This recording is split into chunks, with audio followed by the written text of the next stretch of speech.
Hello, and welcome to the Resume Ready podcast. My name is Brian Schneider, and on today's episode, I'm going to discuss ways for you to create a stronger resume. First, though, I want to tell you that today's episode is sponsored by the good folks at Bradley Garrett Salon on Brookhaven Circle.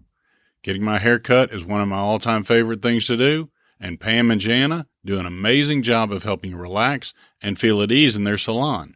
It's also an excellent form of self-care, which will not only boost your self-esteem, but also help you feel refreshed and restored.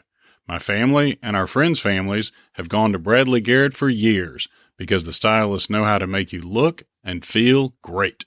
When you get a chance, please check out Bradley Garrett Salon on Brookhaven Circle. Now on to the podcast. What makes a resume strong?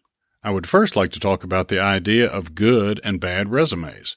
Essentially, there is no wrong way to write a resume. There are two kinds of resumes, weaker resumes and stronger resumes. Stronger resumes have the following traits. First, a strong resume is easy to read.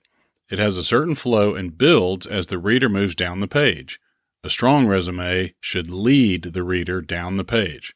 It also tells the story you want to tell rather than making the reader guess about your background or fill in the blanks.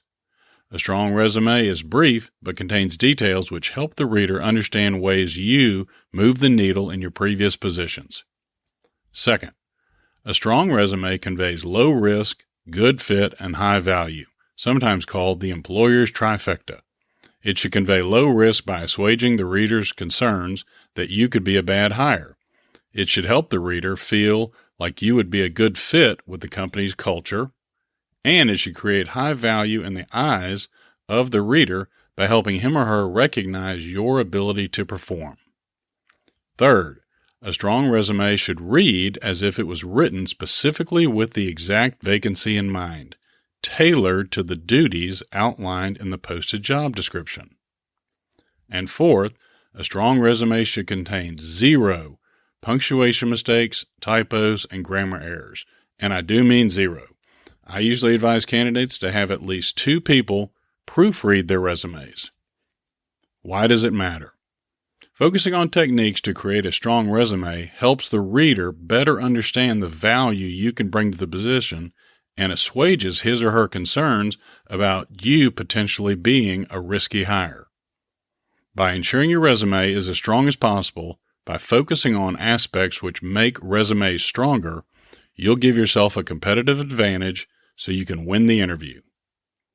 Hey everyone, thanks for listening.